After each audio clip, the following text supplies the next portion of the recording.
Hello everyone, আসসালামু আলাইকুম। আশা করি যেখানে আছেন সকলেই ভালো আছেন।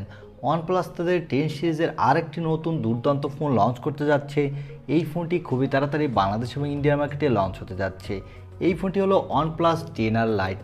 আজকের ভিডিওতে আমরা এই ফোনটি নিয়ে আপনাদের ফুল ডিটেল জানিয়ে দেব। এই ফোনটি কবে বাংলাদেশ এবং ইন্ডিয়ার মার্কেটে লঞ্চ হবে এবং এই ফোনটি বাংলাদেশ এবং ইন্ডিয়ার মার্কেটে কত দামে লঞ্চ হবে। তাই যারা মিড বাজেট সেগমেন্টের সবথেকে বেস্ট একটি গেমিং ফোন কিনতে চান তারা অবশ্যই আজকের ভিডিওটি শেষ পর্যন্ত কন্টিনিউ করুন। চলুন আর কথা না বাড়িয়ে চলে যাব মূল ভিডিওতে। তবে মূল ভিডিওতে যাওয়ার আগে বরাবরের মতো আপনার কাছে ছোট্ট রিকোয়েস্ট, আপনি যদি আমাদের চ্যানেলটি প্রথমবার ভিজিট করে থাকেন তাহলে প্লিজ আমাদের চ্যানেলটি সাবস্ক্রাইব করে পাশে থাকা বেল আইকনটি প্রেস করে রাখুন। আর অলরেডি সাবস্ক্রাইব করে থাকলে থ্যাংক ইউ সো মাচ। প্রথমে আমরা এই ফোনটির লুক ডিজাইন নিয়ে আলোচনা করব। এই ফোনটির ব্যাক সাইডে দেওয়া হয়েছে গ্লাসের প্রোটেকশন এবং এই ফোনটির ব্যাক সাইডে দেওয়া হয়েছে ট্রিপল ক্যামেরা সেটআপ। তবে এই ফোনটির বডি ফ্রেমটি হতে যাচ্ছে প্লাস্টিকের। এর নিচের দিকে দেওয়া হচ্ছে ইউএসবি টাইপ সি এবং স্পিকার। তবে ভালো ব্যাপার হলো এখানে দেওয়া হচ্ছে 3.5 মিলিমিটার একটি হেডফোন জ্যাক। আর এই ফোনটির সামনে দেওয়া হচ্ছে একটি left punch hole cutting selfie camera. So এই ফোনটির লুক ডিজাইন কিন্তু আমার কাছে ওভারঅল ভালো লেগেছে। আপনাদের কাছে কেমন লেগেছে তা কমেন্ট করে জানিয়ে দিতে পারেন। আর এই ফোনটি মূলত চায়না লঞ্চ করে যাওয়া ওয়ানপ্লাস এসি রেসিং এডিশন, সেই ফোনটিকেই রিব্র্যান্ড করে ওয়ানপ্লাস 10R লাইট নামেই গ্লোবালি লঞ্চ করতে যাচ্ছে ওয়ানপ্লাস। এবার আসা যাক এই ফোনটির ডিসপ্লেতে।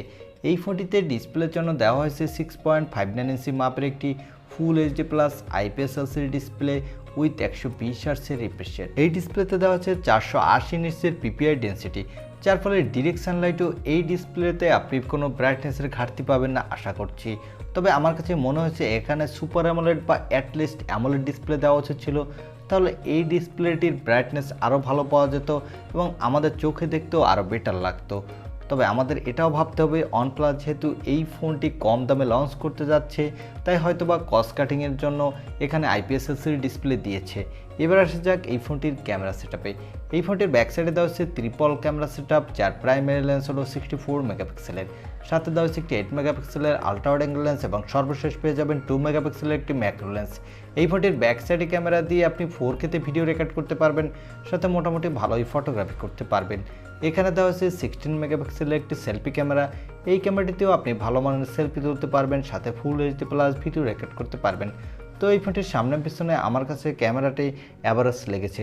তবে এখানে যদি প্রাইমারি লেন্সটি 108 মেগাপিক্সেলের হতো তাহলে এই ফোনটির ক্যামেরা সেটআপ আরও বেটার হতো। এই ফোনটির পাওয়ারের কথা বলতে গেলে এখানে দেওয়া আছে স্ন্যাপড্রাগনের একটি শক্তিশালী গেমিং প্রসেসর। এই প্রসেসরটি হলো স্ন্যাপড্রাগনের ডায়মেনসিটি 8100 ম্যাক্স প্রসেসরটি।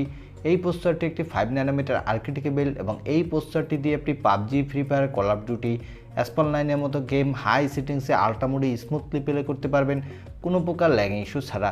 সাথে দুর্দান্ত মাল্টিটাস্কিংও করতে পারবেন। এই ফোনটিতে আউট অফ দ্য বক্স দেওয়া হয়েছে অ্যান্ড্রয়েড 12, এর ব্যাকআপে দেওয়া হয়েছে কালারওয়েস 12.1। আর এই ফোনটিতে সিকিউরিটির জন্য পেয়ে যাবেন সাইড মাউন্টেড ফিঙ্গারপ্রিন্ট সেন্সর। এখানে ব্যাটারির জন্য দেওয়া হয়েছে 5000 mAh একটি ব্যাটারি, সাথে দেওয়া হয়েছে 67 ওয়াটের একটি ফাস্ট চার্জার। এই ফোনটি দুটি কালার ভেরিয়েন্টে মার্কেটে পাওয়া যাবে, ব্ল্যাক এবং ব্লু। তবে এখানে দুঃখের বিষয় হলো এখানে কোনো থাকছে না extra dedicated micro SD card slot, যার ফলে আপনি চাইলেও স্টোরেজ বাড়িয়ে নিতে পারবেন না। এই ফোনটিতে দেওয়া হয়েছে LPDDR5 RAM, সাথে দেওয়া হয়েছে UFS 3.1 স্টোরেজ। এই দুটির মিলিত কম্বিনেশনে এই ফোনটি মিড বাজেটের মধ্যে ওয়ান অফ দ্য ফার্স্ট একটি ফোন হতে যাচ্ছে। এই ফোনটি 3টি RAM ভেরিয়েন্টে মার্কেটে পাওয়া যাবে। এর বেস ভেরিয়েন্টটি হবে 8128GB, মিডল ভেরিয়েন্টটি হবে 8256GB আর টপ ভেরিয়েন্ট হবে 12256GB। এবারে জানিয়ে দেবো এই ফোনটি কবে বাংলাদেশ এবং ইন্ডিয়ান মার্কেটে অফিসিয়ালভাবে লঞ্চ হতে পারে আর এই ফোনটি বাংলাদেশ এবং ইন্ডিয়ান মার্কেটে কত দামে লঞ্চ হতে পারে।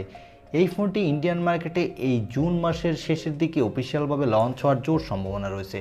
তবে বাংলাদেশে আনঅফিসিয়ালভাবে আপনি এই জুন মাসের শেষের দিকেই পেয়ে যাবেন, কিন্তু অফিসিয়াল আসতে আসতে এই ফোনটি অনেক লেট হবে। সেক্ষেত্রে অফিসিয়াল আসতে আগস্টের শেষের দিকে এই ফোনটি আসতে পারে।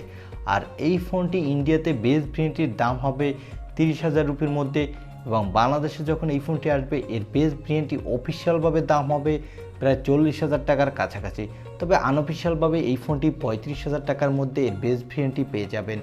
যারা মিড বাজার সেগমেন্টে একটি দুর্দান্ত গেমিংয়ের জন্য ফোন কিনতে চান আমার মনে হয় তারা চাইলে এই ফোনটি নিতে পারেন, কেননা এই ফোনটি আপনাকে মিড বাজার সেগমেন্টের সবথেকে বেস্ট গেমিং এক্সপিরিয়েন্স দিবে, সাথে ভালো মাল্টিটাস্কিং করতে পারবেন এবং ফোনটির লুক ও ডিজাইন কিন্তু আমার কাছে বেশ ভালো লেগেছে। এই ছিল আজকের ভিডিও। আর ভিডিওটি ভালো লাগলে অবশ্যই একটি লাইক দিয়ে আমাদের চ্যানেলটি সাবস্ক্রাইব করে পাশে থাকা বেল আইকনটি প্রেস করে রাখুন। দেখা হবে অন্য কোনো ভিডিওতে। আজকের মতো আল্লাহ হাফেজ।